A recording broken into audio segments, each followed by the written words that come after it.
Bismillahirrahmanirrahim. Today is our 7th lecture of chapter 22 of 12th biology, and we are going to talk about the gene linkage and the role of crossing over in separation of the linked genes. एक बात अगर आप गौर करें, हमें पता है कि in our body there are thousands of traits and those traits are controlled by thousands of genes. But we have only 46 chromosomes in 23 pairs. दो के 23 pairs होते हैं. तो ऐसा क्यों है? क्योंकि इसका मतलब क्या है कि हजारों जीन्स सिर्फ 46 क्रोमोसोम के ऊपर एडजस्टेड हैं. इसका 100% मतलब यह है कि एक क्रोमोसोम के ऊपर वावा सारे जीन्स मौजूद हैं. यही बात है ना इसका मतलब. और इसके अलावा तो कोई पॉसिबिलिटी नहीं है. ये तो नहीं है कि भाई एक क्रोमोसोम पे एक जीन है, दूसरे क्रोमोसोम पे दूसरा जीन है, तीसरे पे तीसरा. तो इस हिसाब से तो सिर्फ 46 क्रोमोसोम ही एडजस्ट होंगे ना, बल्कि 23 होंगे, वो भी पेयर्स की शक्ल में है. तो ऐसा नहीं है. ठीक है, तो इसका मतलब ये हो. अच्छा, मुझे एक बात बताएं. फर्ज किया ये एक क्रोमोसोम है, ठीक है, और चूंकि मैं आपको जो समझाना चाहता हूं वो ये है कि ये क्रोमोसोम एस फेज से गुजर के आया है, इसलिए मैं इसको ऐसे समझा देता हूं. या चलो अभी मैं नहीं समझाता, अभी जनरल बात कर लेते हैं. ठीक है, वो क्या है कि मैं एक सिंपल क्रोमोसोम बनाता हूं और आपको पता है कि इसका होमोलोगस क्रोमोसोम भी होता है, because each chromosomes exist in the form of pairs. भाई समझ आ रही है ना? अच्छा, इसी तरह से एक और क्रोमोसोम का पेयर है. फर्ज किया वो ये वाला पेयर है, वो थोड़ा सा उसकी शेप वगैरह उसकी थोड़ी सी डिफरेंट है. एंड दे आर आल्सो ये एक होमोलोगस पेयर है और ये एक दूसरा होमोलोगस पेयर है. पता है ना? इस बात की तो समझ आ गई ना? अच्छा, मुझे एक बात बताएं. आमतौर पे याद रखिएगा, आपने पढ़ा था segregation of the genes. Law of segregation में हमने बात की थी कि एक अलील्स, अगर मैं पहले यहां पे पढ़ाऊं तो वो क्या है कि अगर फर्ज किया यहां जीन ए है, ये एक ट्रेट का जीन है, और या फर्ज किया आप मैं मेंडल के ट्रेट्स के ऊपर ही पढ़ा देता हूं ताकि आसानी रह जाए, फिर ए बी वाली एग्जांपल बाद में दे दूंगा. ये फर्ज किया है राउंड और ये है रिंकल्ड. ठीक है ना? अच्छा, ये है येलो और ये है ग्रीन. फर्ज किया यानी एक ट्रेट, एक क्रोमोसोम के ऊपर एक अलील होती है एक जीन पेयर की, और दूसरे क्रोमोसोम के ऊपर दूसरी अलील होती है उसी जीन पेयर की. ये तो हमें पता है. भाई ये तो पहले पता है ना, इनके लोकस एक दूसरे के आमने सामने होते हैं, हमने बात की हुई है. मैंने सिर्फ 2 एग्जांपल दिए, वरना यहां से लेकर यहां तक वहां सारे जीन्स हो सकते हैं, लेकिन मैंने सिर्फ 2 एग्जांपल सिर्फ समझाने के लिए दिए. समझ आई बात? क्लियर हो गया? अच्छा, आमतौर पे क्या फर्ज किया इसके ऊपर हम यहाँ बात कर रहे थे. यहाँ जीन सी है, यहाँ भी कैपिटल सी है, यहाँ जीन डी है, यहाँ स्मॉल डी है. फर्ज किया ये दोनों कैपिटल सी हैं, वो स्मॉल डी है. मैं सेपरेशन की बात याद रखें. आपको पता है कि जब आपने लॉ ऑफ सेग्रीगेशन पढ़ा था तो आपने कहा था एक जीन पेयर की दोनों अलील्स गैमीट फॉर्मेशन, यानी गैमीट फॉर्मेशन मींस स्पर्म और एग प्रोडक्शन, और स्पर्म और एग प्रोडक्शन मीन मियोसिस, है ना. Gamete formation in human being particularly, या बहुत सारे एनिमल्स के अंदर या बहुत सारे प्लांट्स के अंदर तो मियोसिस से होती है ना. ठीक है, तो meiosis means chromosome number half. तो आधे क्रोमोसोम इधर, आधे असल में वो कहना ये चाहता हूं मैं कि चूंकि लॉ ऑफ सेग्रीगेशन में कहा कि ये जीन पेयर की ये वाली अलील एक स्पर्म में जाएगी अगर ये मेल है, और ये वाली अलील दूसरे स्पर्म में जाएगी. ये वाली अलील एक अलग गैमीट में जाएगी यानी एग में, और ये दूसरे में चली जाएगी. Same is with this. पर आमतौर पे अलील्स सेग्रीगेट नहीं होते हैं, लेकिन अलील्स क्यों सेग्रीगेट होते हैं? क्यों क्रोमोसोम सेग्रीगेट होते हैं. बिकॉज अलील सेपरेट नहीं कि भाई ये उठ के अलील उड़ के तो वो चला गया, क्रोमोसोम वहीं खड़ा है. No, because chromosomes are separated from each other. दोनों होमोलोगस क्रोमोसोम एक दूसरे से मियोसिस के दौरान सेपरेट होते हैं कि नहीं होते हैं ना. तो इसका मतलब ये हुआ कि ये जीन्स यानी अलील्स इसलिए सेग्रीगेट होते हैं क्योंकि होमोलोगस क्रोमोसोम्स सेपरेट होते हैं. बात की समझ आ गई? So this is what we say the segregation. अब एक इंपॉर्टेंट बात और समझते हैं कि मुझे एक बात बताएं, फिर दूसरा लॉ इंडिपेंडेंट असॉर्टमेंट चलो मैं आपको बाद में बता देता हूं. मुझे एक बात बताएं, इस क्रोमोसोम के ऊपर फर्क क्या है? ये तो मैंने 2 एग्जांपल दिए, इस पे मैं वावा सारी और एग्जांपल भी दे देता हूँ। G D E F E G G H H I capital, इधर भी I कैपिटल। फर्ज किया मैं एग्जांपल, ये वाली मैं सिर्फ बातें एक ही पढ़ानी है, लेकिन 2 अलग अलग जगह पे मैंने इसलिए बनाया कि मैं 2 अलग अलग बातें बताना चाहता हूँ। याद रखें, इसके ऊपर तो मैं बाद में आऊंगा। ये सारे जीन्स जो एक होमोलोगस क्रोमोसोम के ऊपर मौजूद हैं, जब भी सेग्रीगेट होंगे इकट्ठे होंगे। इसका मतलब क्या है? इसका मतलब मैं अभी आपको बताता हूं कि ये जिस स्पर्म में कैपिटल आई जाएगा ना, उसी में स्मॉल ई जाएगा। जिस स्पर्म में कैपिटल एच जाएगा ना, उसी में कैपिटल जी जाएगा। जिसमें यानी ये सारे इकट्ठे सेपरेट होंगे, चाहे कोई डोमिनेंट एलील है चाहे कोई रिसेसिव एलील है, because they are present on the same locus. देखिए ना जी, अगर 2 बिल्डिंगें हैं आमने सामने, एक इधर है एक इधर है, एक का फर्ज किया एक बिल्डिंग में 4 फ्लैट हैं, इधर भी 4 फ्लैट हैं, फर्ज किया सामने सामने बिल्डिंग है, ऊपर एक भाई है, नीचे उसकी ताए का बेटा है, नीचे उसके चाचे का बेटा है, नीचे उसकी खाला का बेटा है, फर्ज किया उसका घर है, ठीक है। इधर नानी रहती है, ऊपर मामू रहते हैं, नीचे खाला रहती है, नीचे सबसे छोटा भाई रहता है, या इसको ऊपर कर लो, सबसे टॉप पे छोटा भाई रहता है। अब खुद सोचें कि जिधर छोटा भाई जाएगा, नानी मामू और बाकी सारे लोग उधर ही जाएंगे, वो अपने भाई के साथ तो नहीं जा सकता, क्योंकि उस अलील ने इधर सेपरेट होना है, उस अलील ने इधर सेपरेट होना है। जिधर इसकी बिल्डिंग जाए, क्योंकि बिल्डिंग पूरी सेपरेट होगी, उसका फ्लैट उतर के सेपरेट नहीं होगा, इसका फ्लैट उतर के सेपरेट नहीं होगा। समझ आ गई बात की? तो बिल्डिंग जब पूरी सेपरेट होती है, तो जिस तरफ ये मार्कर जाएगा, इसका ये ढक्कन, इसका ये बैक कैप, उसी तरफ जाएंगे। सिमिलरली जिस तरफ ये मार्कर, समझ आई ना बात की? चाहे कोई भी, इसका मतलब ये हुआ कि कुछ जीन्स ऐसे होते हैं जो आपस में लिंक्ड होते हैं, जिधर जाते हैं एक ग्रुप की शक्ल में जाते हैं, वरना नहीं जाते। अब ये वाली बात अगर आप अपेरेंटली सोचें, तो आपको लॉ ऑफ इंडिपेंडेंट असॉर्टमेंट के खिलाफ दिखती है। क्यों? लॉ ऑफ इंडिपेंडेंट असॉर्टमेंट, इसका मतलब यह है, अगर मैं इससे कॉम्बिनेशन बनाना चाहूं, अगर नॉर्मली लॉ ऑफ जो फर्ज किया 2 जीन पेयर पकड़ लो कि फर्ज किया जो सेपरेट सेपरेट है, एक फर्ज किया है जी कैपिटल जी स्मॉल जी, और दूसरा पकड़ लो कैपिटल एफ स्मॉल एफ, फर्ज किया, ठीक है।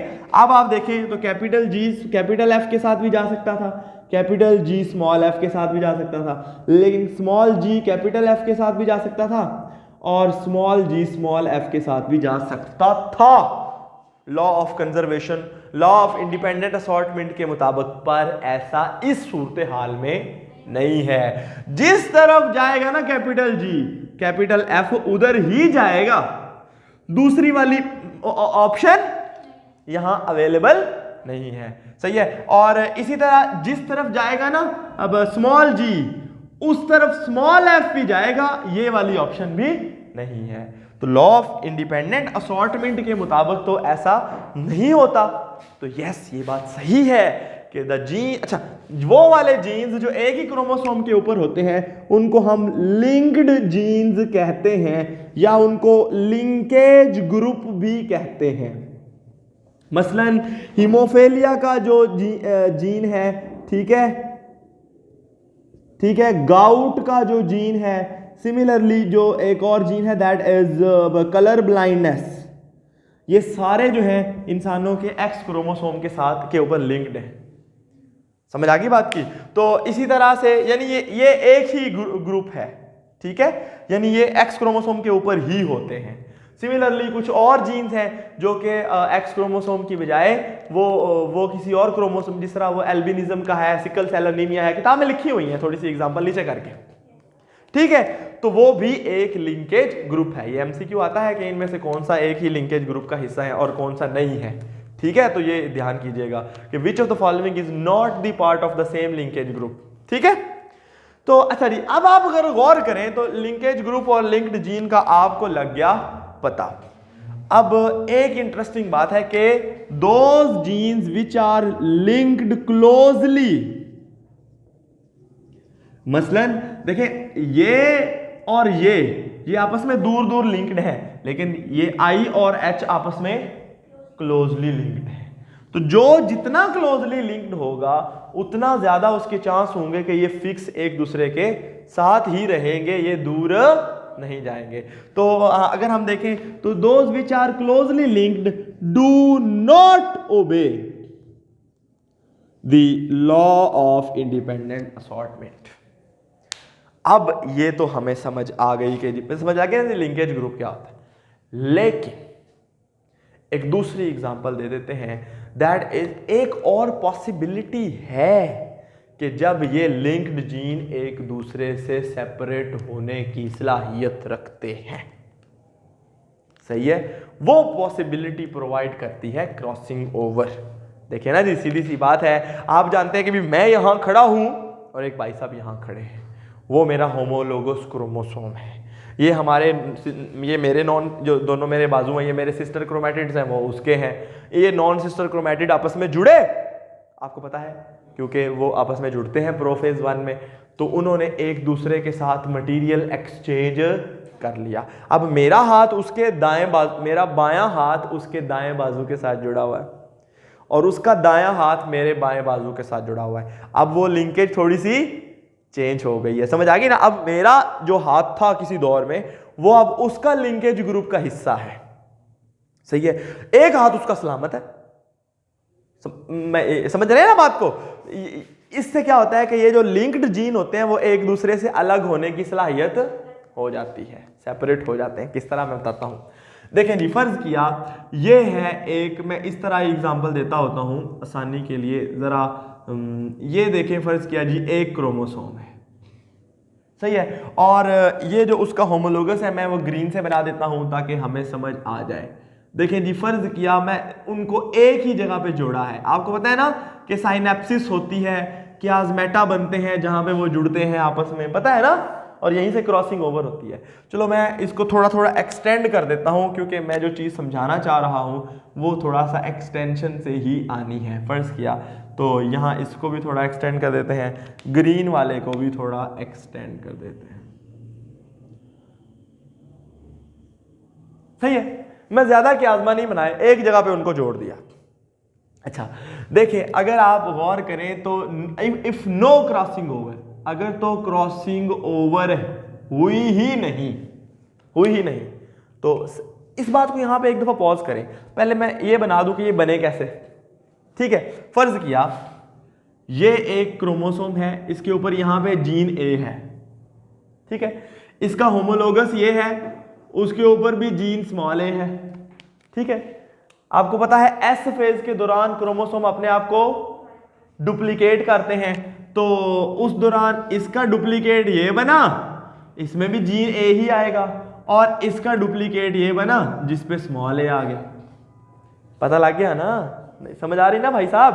भाई मैंने, क्योंकि क्रोमोसोम एस फेज से गुजर के आते हैं, ये बात मैं आपको वहां समझाने लगा था, फिर मैंने कहा पहले इसको एंड पे समझाऊंगा, ठीक है। अब इनके ऊपर ये लिख दो। फर्ज किया ये लाल वाला जो है वो कैपिटल ए है और कैपिटल ए है, और फर्ज किया जो ग्रीन वाला है वो स्मॉल ए है और स्मॉल ए है। समझ आ गई। अच्छा मैं इनके ऊपर एक और जीन भी इसी तरह लगा देता हूं। फर्ज किया इसके ऊपर लगा देते हैं कैपिटल बी और स्मॉल बी और स्मॉल बी। ये दोनों लिंक्ड जीन है ना, हम चूंकि लिंकेज पढ़ा रहे हैं इसलिए। तो इधर भी कैपिटल बी और रेड ग्रीन वाले के ऊपर स्मॉल बी और स्मॉल बी। भाई समझ आ गए। अच्छा अगर क्रॉसिंग ओवर ना हो तो आपको पता है कि अगर आप थोड़ा सा रिवाइज करें तो ये दोनों, पहले ये एक ही क्रोमोसोमल पेयर है, पहले ये एक दूसरे से सेपरेट होंगे, याद है ना, यानी ये एक इधर चला जाएगा और एक इधर चला जाएगा, फिर ये मियोसिस 2 में जाएंगे और इसके भी 2 बन जाएंगे और इसके भी 2 बन जाएंगे। याद आया ना, कुछ मियोसिस पढ़ी थी ना, ये ऐसे ही होता है ना। तो फर्ज किया अगर मैं इसी को ऐसे समझाऊं कि अगर क्रॉसिंग ओवर हुई ही नहीं, सही है, अब इससे क्या पैदा होगा, अब जनाब क्या होगा, सिंपल, ये एक दूसरे से सेपरेट हो जाएंगे। जो सेपरेट होंगे तो ये सेम रहेंगे, क्योंकि ये एक दूसरे से बिल्कुल सेपरेट हो, मतलब इन्होंने कुछ भी एक्सचेंज नहीं किया, साइज में समझे बराबर है, समझे आप बराबर है, इसका मतलब है ये कैपिटल ए है, कैपिटल बी है, और ये वाला भाई साहब है स्मॉल ए स्मॉल बी। और जब ये मियोसिस 2 में जाएंगे, मियोसिस 2 जब ये कर चुके होंगे, तो आप जानते हैं कि जनाब ये भाई साहब ऐसे एक स्पर्म के अंदर, ये दूसरे के अंदर, ठीक है, और ये जो है वो तीसरे के अंदर, ये जो आपको पता है ना मियोसिस में एक सेल से 4 सेल्स बनते हैं, पता है ना ये बातें, तो ठीक है। अच्छा, इसके अंदर कैपिटल ए, इसके अंदर भी कैपिटल ए, इसके अंदर कैपिटल बी, इसके अंदर भी कैपिटल बी, सही है। और इनके अंदर क्या फर्क पड़ेगा, स्मॉल ए स्मॉल बी। देखिए दो तरह के गैमीट्स बने ना, एक ये वाली कैटेगरी है और एक ये वाली कैटेगरी है, सेम टू सेम है, समझ आ गई बात की, क्लियर हो गया। अगर क्रॉसिंग ओवर ना हो, पता लग गया ना, नहीं समझ आ रही, कुछ ऊपर से तो नहीं गुजर रहा, हाँ मैं सुनना है फिर बाद में, अभी सवाल पूछना तो पूछ लो, ठीक है। आपको भाई साहब कोई क्वेश्चन तो नहीं है? अगर क्रॉसिंग, अब चूंकि मैंने पढ़ानी थी कि क्रॉसिंग ओवर का रोल क्या है इन दोनों जीन्स को, लिंक्ड जीन को एक दूसरे से सेपरेट करने में, अब मैं आपको पढ़ाऊंगा कि क्रॉसिंग ओवर, पहले तो मैंने पढ़ाया कि क्रॉसिंग ओवर ना हो तो नॉर्मली क्या होता है, ताकि आपको समझ आए कि जब क्रॉसिंग ओवर होगी तो क्या होगा, सही है जी। फर्ज किया जनाब, फर्ज किया, अब क्या हुआ, अब सिर्फ इतना सा हिस्सा, इतने से हिस्से में हुई क्रॉसिंग ओवर, ठीक है। और अगर आप गौर करें तो मैं दूसरी कैटेगरी आपको यहां ऐसे समझाऊंगा, इतने से हिस्से में क्रॉसिंग ओवर जब हुई तो हुआ क्या कि इसके साथ लग गया, ये जो लाल था ना इसके आगे ग्रीन लग गया, और जो ग्रीन था उसके आगे रेड वाला लग गया, समझ आ गई। और ये इस तरह है, पता लग गया ना। अच्छा, अब इसका मतलब ये है कि इसका जो स्मॉल बी, जो आपको पता है कि जो ये वाला होता है रेड था उसके साथ मैंने कैपिटल बी लगाए थे, और जो ग्रीन वाला था उसमें मैंने स्मॉल बी लगाया था, ठीक है, पता लग गया। अब जब क्रॉसिंग ओवर होगी, यानी जब क्रॉसिंग ओवर हुई है, अब ये एक दूसरे से सेपरेट होंगे। जब ये एक दूसरे से सेपरेट होंगे तो क्या बनेगा, देखिए एक इनका सेम रहेगा, ये वाला बाजू सेम है, दूसरे वाला डिफरेंस हो गया, ठीक है। फर्ज किया दूसरे वाला जो है ऊपर से सेम ही है, मैंने कहा था सिर्फ इतनी जगह पे क्रॉसिंग ओवर कराइए, दोनों जगह पे करा दो तो दोनों जगह पे बदलाव आ जाएगा, ठीक है। अच्छा जी, तो मैंने उतनी सी जगह पे क्रॉसिंग ओवर कराई है, तो अब इसमें सूरत हाल ये बनी है, ठीक है। अगर मैं इसके ऊपर जीन लिखूं, यहां कैपिटल ए कैपिटल बी ही है, यहां कैपिटल ए है लेकिन ग्रीन का पार्ट है स्मॉल बी आ गया, ठीक है। अच्छा जी, अब मैं दूसरे वाले जीन को, दूसरे वाले क्रोमोसोम को भी बना देता हूं, इस ग्रीन वाले को, तो वो क्या है जी, ऊपर मैंने इसको बना दिया, इसको, इसका एक बाजू तो सेम रहेगा, दूसरा बाजू उसके साथ क्या लग गया, रेड, तो फर्ज किया वो ये है, और वो बन गया कैपिटल बी है, और स्मॉल ए स्मॉल बी। अब जब इनसे क्रोमोसोम निकलेंगे, जब ये एक दूसरे से सेपरेट होंगे, तो अब आप गौर करो, तो ये जो है, और दूसरा भी मैं उसका ग्रीन वाला पार्ट जानबूझ के नहीं बना रहा, सिर्फ जीन लिख दूंगा, और ये भी समझे और ये भी समझे। अब क्या होगा, capital A capital B, capital A और स्मॉल बी, फिर स्मॉल ए और कैपिटल बी, और फिर small A small B, 4 categories बन गई, 4 अलग अलग तरह के गैमीट्स पैदा होंगे if the crossing over does occur. अच्छा, इसमें से जो 2 है ना, ये वाले A1 और 2, इनको कहते हैं पेरेंट टाइप, क्या, यानी इनके अंदर कोई फर्क नहीं आया, देखो ना पेरेंट टाइप यही तो थी, capital A capital B small B, ठीक है। लेकिन जो दूसरे दरमियान वाले 2 हैं, इनको कहते हैं रिकम्बिनेंट टाइप, रिकम्बाइंड टाइप, सही है। जब ये सूरत हाल होती है, व्हेन दी, यानी इसका मतलब समझाने का ये था कि when crossing over does occur the linked gene get separated from each other. इसमें भी एक चांस है, देखो अगर मैं पूरे का पूरा हाथ उसके साथ दे देता हूँ, यानी उसके साथ एक्सचेंज कर लेता हूँ, तो हाथ के ऊपर 1 2 3 4 5 6 7 8 10 जीन लगे हुए ना, ये 10 के 10 इकट्ठे चले जाए, अभी भी ये लिंक्ड है आपस में, ये जहां गए अभी भी इकट्ठे गए। इसलिए जो बिल्कुल क्लोज होते हैं ना आपस में, वो तो क्रॉसिंग ओवर से भी एक दूसरे से सेपरेट। यहां पे भी देखिए मैंने इतना से हिस्से में इसको इतने फासले पे रखा है, सही है। अगर ये यहीं पे होता, अगर यहां पे फर्ज किया एग्जांपल ले लेते हैं, अगर एग्जांपल ले लेते हैं तो यहां पे एक जीन सी है, फर्ज किया वो जीन सी है यहां पे, और ये स्मॉल सी है। इसी तरह यहां भी स्मॉल सी है, इस तरह, समझ रहे हैं ना बात को। अब जिधर जिधर कैपिटल, जिधर जिधर ये कैपिटल बी जाएगा उधर उधर ही कैपिटल सी जाएगा, और जिधर जिधर स्मॉल जो है ना वो जाएगा उधर उधर ही स्मॉल सी जाएगा, यानी ये और ये स्मॉल सी। जिधर कैपिटल उधर वो कैपिटल, जिधर वो स्मॉल उधर वो स्मॉल, क्योंकि जब इसने ये देना है साथ वाले को तो उसने पूरे का पूरा ही दे देना है। समझ आ गई बात की।